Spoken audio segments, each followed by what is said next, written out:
I'm doing the math here. I'm like, I was expecting a lot Yeah, less yeah, numbers than yeah, 142. I'm like, wait a minute. You have, okay, yeah. two caseworkers, one child program office, three No, dance instructors. no, no, Okay, no. It's something's much not more than adding that. up, right? Yeah, yeah. I will get that updated with like a list of so many maintenance, so many management staff, so many teachers, so many caseworkers, so many cooks, so many maintenance people, drivers, security guards. There's a whole list of people that are certainly more than what shows on the website at the moment. So I will get that corrected. So you would, So bring, would you say, you brought up the government a lot, right? So is this a quasi government and private project? Is, so can you just ask that question again? I didn't is understand the it question. quasi public private? Because you brought up the government quite a bit. Well, we are a registered charity in Australia, How and much we how much influence does the Cambodian government have on oh children's rights? huge, huge, huge. We're also a registered non-government organisation with the Cambodian government here. We report to them every 3 months with all our details. I have extremely good relations with the Minister of Social Affairs and other people lower down in the ministry, and we work well together. I couldn't work without them, and I know that they are grateful for the work that's done here. Um, your website also mentioned that you administer drugs. Was it? Or was, I think it was an article that I read about you. There's HIV children that have to be administered drugs. Who Yep. looks the Okay. medical aspect of your organization? O- Let's okay. break that down. All the HIV children are in Sihanoukville. We've got 80 there now. Over the next few months, the ceiling that we can take is 200. And all of them have house parents in small little dorm communities.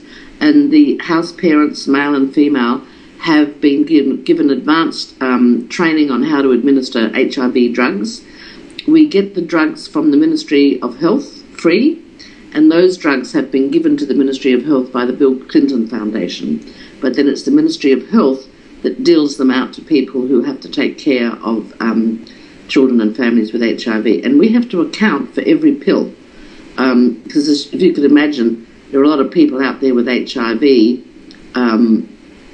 who have access to drugs that are it's a corrupt business that is being sold on the streets. So because we get our drugs from the Ministry of Health, we have to give a monthly report on the names of the children and how many pills they've had a day. It's very, very closely monitored. That also opens another can of worms potentially because there's another market there. Yeah, well, we know that the drugs we get from the Ministry of Health have come from a safe source. Mainly because I haven't had a death in 12 months. Okay. So I know the kids are getting the right medication. A couple more things on your website, and this was there's a strict policy on photo taking during a visit, and Yeah. yet, okay, I look at your website. There's kids all over the place, so I'm okay. It's a bit Well, paradoxical.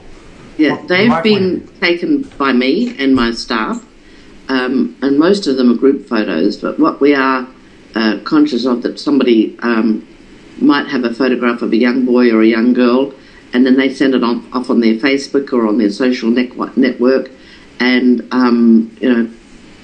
less desirable people might use those photographs for another purpose.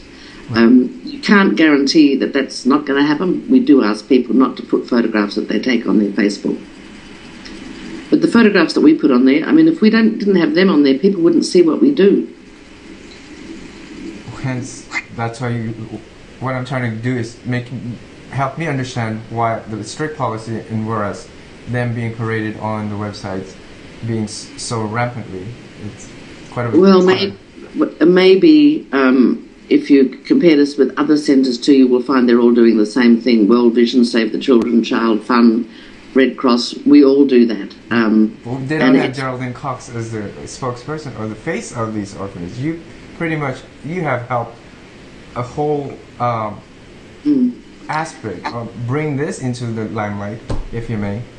Well, I'm confident that whatever you say about children maybe being exploited by photographs and so on is necessary to a point to achieve the goals of getting the money I need to raise. And if some others see that as not good, well, if they can give me $1 million, I'll stop it. Clever answer. Okay, which brings me to one last thing about your website. Okay, I try to be open-minded about it, but I ran into more links that were that involve transacting money in some form. Like could be either about refunds, merchandising, return policy. That kind of puts me off a little bit. How else are you going to raise money if you can't offer products to sell people that are interested in giving money to a charity? How else do you raise money? We have a page under our fundraising page now where if people want to donate to our medical, a bike or rice to our music program, they can click on that item and support something that they're really interested in supporting. And I frankly don't see anything wrong with that. We give people who look at the website an opportunity to put their money where they want. But, fundraising, when I'm the only person doing the fundraising, I have to come up with ways to interest people. And I've interested you've been interested from the website. Right.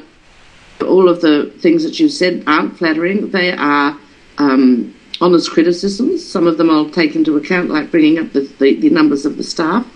But I'm sure that the people that might see this will be interested to go and look at the website and hopefully give me some money. That's why I'm talking to you. Well, let's bring it on. Okay, well, let's talk about your $185 Valentine's dinner. What does that mean? What does that entail? Okay, we're at the Intercontinental Hotel in Adelaide. We have some local celebrities that you wouldn't know of that are donating their time and their travel and their performances for free. You get a 3-course dinner, fine wines. There are silent auctions and real auctions. We've had big items donated to us, like a world cruise on a ship, a weekend during New Year's Eve in a Sydney penthouse for the fireworks.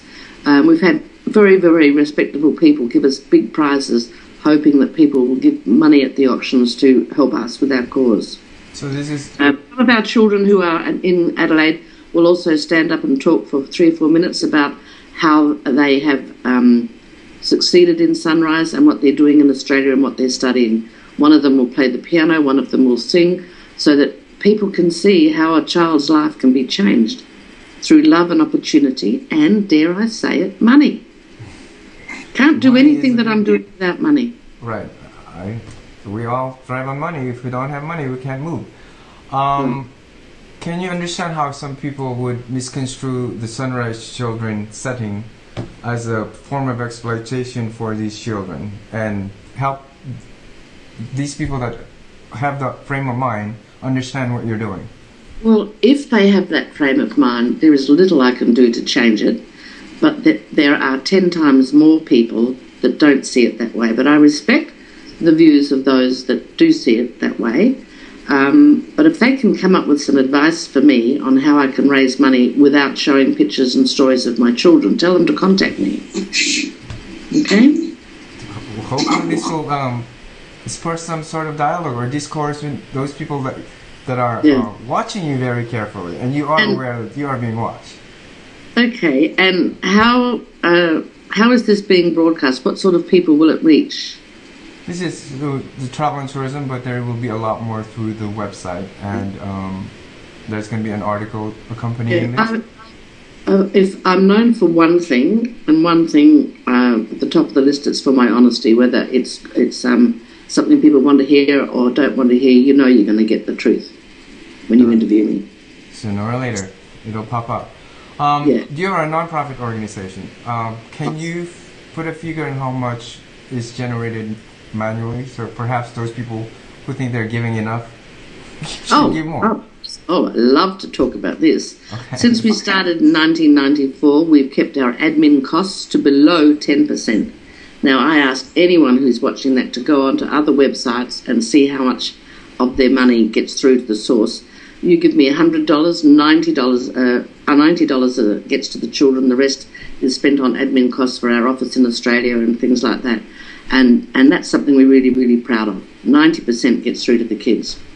A lot of other big organisations here that do great work travel business and drive $80,000 or $100,000 Lexuses and Land Cruisers, which has got to push their admin costs up.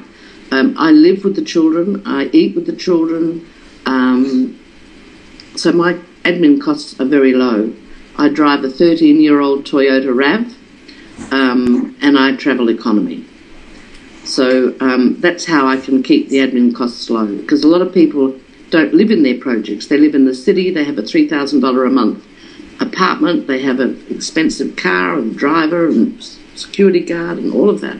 I don't have any of that. I'm mum and I live with the kids. How much was generated, say, what was it, in 2012, for an example? $1 million, that's what I need. That's roughly, I mean, give and taking, $20,000 or $30,000 here and there. US dollars or Australian dollars? That's, US dollars, that's what I need here. All our costs here are in US dollars, yeah. A couple of things here. You recently referred to yourself as Meryl Streep. I can't help but ask. Me. That wasn't me that referred. See, this is where journalists get a bit angry with them sometimes. I, in an interview, when I was having a meeting with Hun Sen and begging him to give me land because I'd been kicked off the land that I was on, I said in my mind, in the movie that Meryl Streep was in, called Out of Africa, in that movie, she begged the local governor who was closing down her home and her farm, she begged him on her knees to please keep her staff on. And I said to this journalist, I thought if Meryl Streep can do that in a movie, well then I can do the same thing.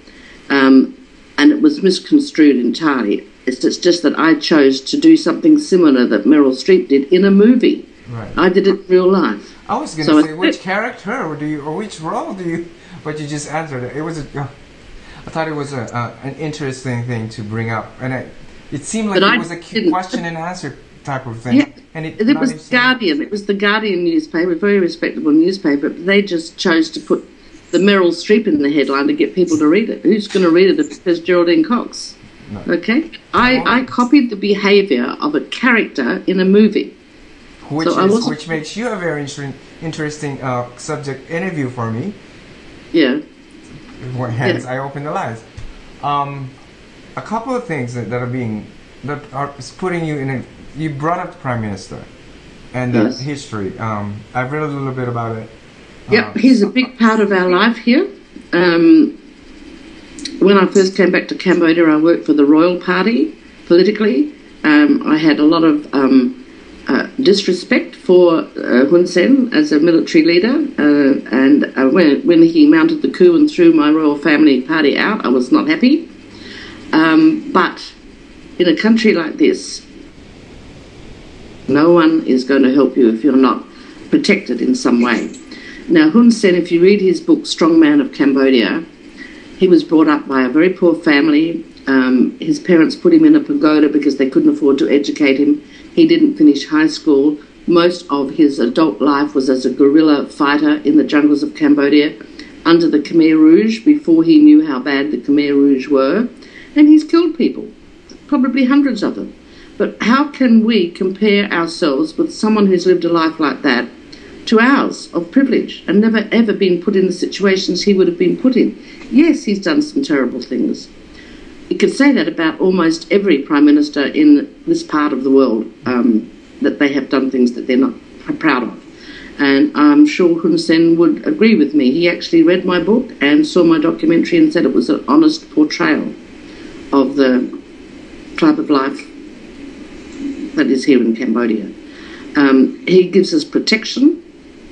He's given us 2 lots of land, the one that I'm on for 10 hectares, and the land in Sihanoukville for the HIV centre. He gave us electricity from the main power supplies. But all of this is because I asked him for it. Another thing I've been brought up with, my mother always used to say to me, Geraldine, if you don't ask, you don't get. So I put a request to him all the time, and he's never let me down. But I don't ask for me, I ask for the children. I take children to Australia to perform traditional music and dance, and I asked him for free passports and for the airport fee to be waived. because we couldn't afford it. We got it. We got the electricity, we got the land. And as long as I keep my request for the children and not myself, he is very happy to give me what I want. He opened our third orphanage, and it's 4 hours drive from town. He flew down and opened it, and that in the local community, to have the Prime Minister open your centre gives you a lot of approval and respect from the local people if the Prime Minister of the country sees you as somebody worthy of support. You were quoted as saying you had the Prime Minister right your first meeting, I believe, and then you had him there since.